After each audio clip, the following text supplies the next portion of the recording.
मी Dhanvantari distributor Shrikrishna Tangde आज शेलगाव येथील प्रगतशील शेतकरी की जे आपलं धन्वंतरीचे 2 वर्षापासून खतं औषधी सगळे प्रोडक्ट आपले आणि सर्व पिकासाठी वापरतात, तर त्याच्याकडूनच आपण जाणून घेऊ की त्यांनी आज आपले प्रोडक्ट कोणते कोणते पिकाले आणि कसे कसे वापरले, त्याचे रिझल्ट काय आले हे त्याच्यातून आपण जाणून घेणार आहे. आजची तारीख आहे 20 फेब्रुवारी 2025, वार गुरुवार, म्हणजे गजानन महाराज प्रगट दिन. म्हणजे एक चांगल्या पर्वावर आपण त्याच्या शेतावर आलो आहे. एक मोठं चांगलं मुहूर्त म्हणावं लागेल. सर, आपलं पूर्ण नाव आणि पत्ता सांगा. किसन सुदाम काकडे, राहणार शेलगाव काकडे, तालुका मेहकर, जिल्हा बुलढाणा. आपण आता या भिजवायच्या कांद्यासाठी धन्वंतरीचं काय काय वापरलं आणि कशा पद्धतीने वापरलं? सुरुवातीला खत आणलं होतं, ते खताचं नाव काय म्हणलं ते? प्रोम डीएपी. प्रोम डीएपी वापरलं. हा, डबल त्याच्यानंतर काय ते 5 किलोचं आरपीएस 76 ग्रॅन्युअल.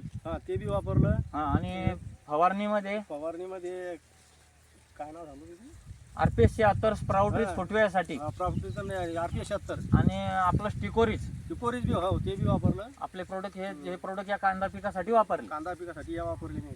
आणि या आता कांदा पिकावर तुम्ही जे वापरलं आपलं, तर याचे रिझल्ट तुम्हाला कसे वाटले? इतर लोकांच्या कांद्यात आपल्या कांद्यात काय बदलले? भरपूर चांगले वाटले म्हणजे. आणि आपल्या साधारण जे कांद्याची जी पात आहे, तर ही लोकांच्या पेक्षा आपली हिरवी कच्च आहे ना? हिरवी कच्च आहे. पुन्हा ही खालची पुढची पात लोकांची वाळून गेली, आपली वाळलेली नाही. आपली हिरवी कच्ची आजही.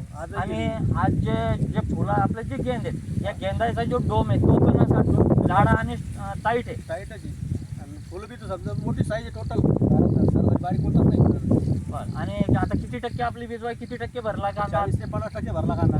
बरं, काही शेतकऱ्याचं म्हणणं आहे की बा आज आमच्या कांद्यावर मधमाशी बिलकुलच नाही. आता इथली काय परिस्थिती? माशी भरपूर आहे आपल्या. फक्त माशी सकाळी 8 ते 10-11 पर्यंत राहतील, संध्याकाळी 5च्या नंतर येतील. काही लोकांचं म्हणणं आलं की बा अजिबात आमच्या याच्यावर माशी कशीच नाही. नाही, आमच्या भरपूर माशी येते.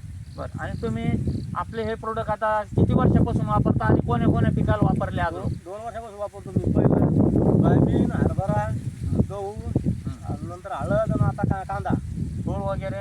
तुरीले बी वापरलं. मग सगळ्या पिकाला तुम्हाला रिझल्ट कसे वाटले? 1 नंबर रिझल्ट वाटले. रिझल्ट चांगले असल्यामुळे तुम्ही आता लगातार वापरून राहिले. मग तुमच्यासारखे जे इतर शेतकरी आहे, तर त्याने हे वापरायला पाहिजे का नाही? वापरायला पाहिजे. तुमची इतर शेतकऱ्याला काय सल्ला राहील आपल्या प्रोडक्ट बद्दल? आरपीएस 76 वापरायला असं रिझल्ट बद्दल कुठली शंका नाही. आणि आपल्या जमिनीचे बी काही नरमपणा, क्वालिटी त्याच्यात काही बदल वाटून राहिले? काहीच नाही बदल वाटला म्हणजे. भरपूर बदल याच्यात. मग आपल्या खतं पण 1 नंबर आहेत ना? 1 नंबर. तुम्ही आपलं हे भिजवायचं कांद्यासाठी वापरून आणि सगळ्याच पिकाला वापरून आले, तर त्याच्याबद्दल तुमचं म्हणजे 1 नंबर तुम्ही संतुष्ट आहे आपल्या प्रोडक्टवर? इतर शेतकऱ्यांना वापरायला पाहिजे, पण इच्छा आपापल्या हिशोबाने असते. जय जय धन्वंतरी.